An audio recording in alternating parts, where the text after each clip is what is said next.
Bonjour à tous, c'est Pauline Desroulettes, joueuse de tennis fauteuil. Je prépare les Jeux paralympiques de Paris en 2024. Retrouvez cette mini-série Ça match avec Pauline by Altis. A tout de suite.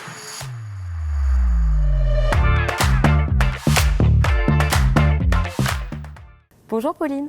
Un nouveau mot au rendez-vous de Ça match avec Pauline. Aujourd'hui, on va parler d'engagement.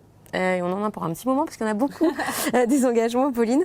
Dis-nous s'il t'a fallu du temps pour te dire que ton accident va finalement servir à quelque chose. Je pense que j'ai tout de suite intégré que cet accident dont j'ai été victime ne doit plus jamais arriver, en tout cas, et que ça n'arrive plus aux autres.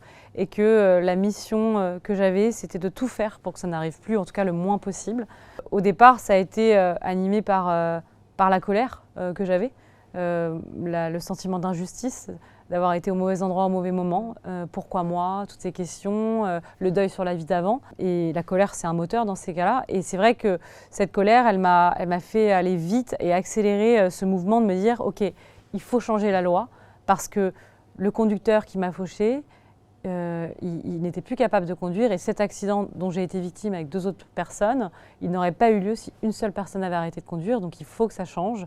Et je me suis lancée dans ce combat de sécurité routière qui, je pense, est d'utilité publique pour toute notre société entière. Un combat, un engagement politique, clairement, aujourd'hui, qui te fait, toi aussi, personnellement, avancer ?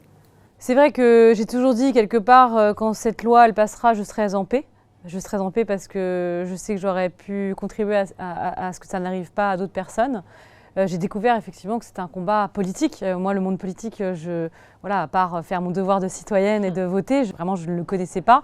J'ai commencé à interpeller les différentes personnalités politiques, à m'entourer aussi de certains, à travailler avec la sécurité routière, parce qu'on veut tous la même chose, je pense, sauver des vies. J'ai tout de suite intégré que ça allait être très long, parce que la temporalité de ce monde-là n'est pas du tout la même avec la mienne, qui va très très vite. C'est un combat que j'ai pris vraiment corps et âme.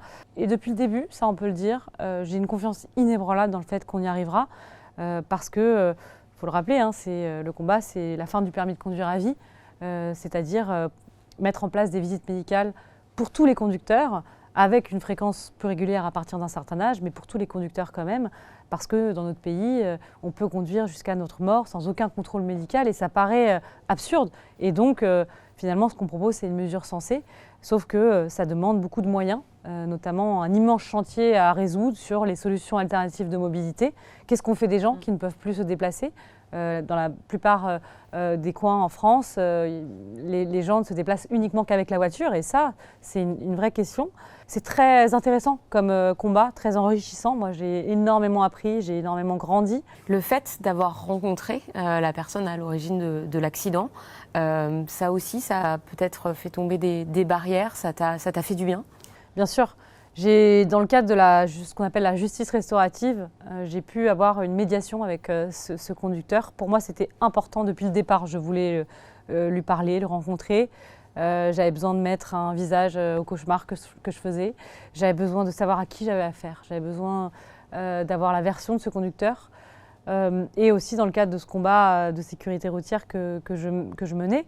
Ça a été une rencontre qui s'est faite par visio en sortie de Covid.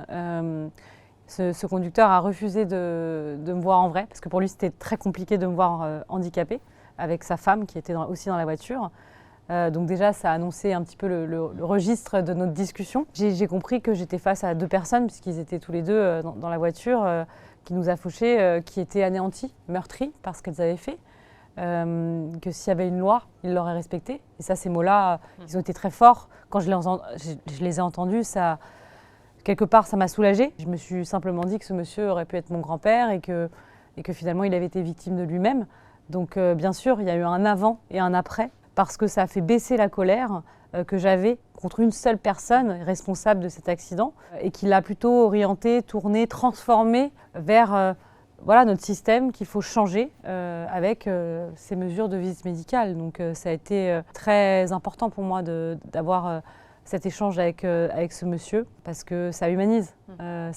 Et j'ai compris qu'on n'était pas uniquement 3 victimes, mais avec lui, responsable de l'accident, 4 victimes. Alors c'est un engagement fort, évidemment on en parle beaucoup, engagement politique, on l'a dit. Il y en a d'autres des engagements, tu vas vers quoi C'est vrai que moi je suis marraine de l'association Paraya qui invite toutes les petites filles à se mettre au tennis, qui est le plus beau sport du monde.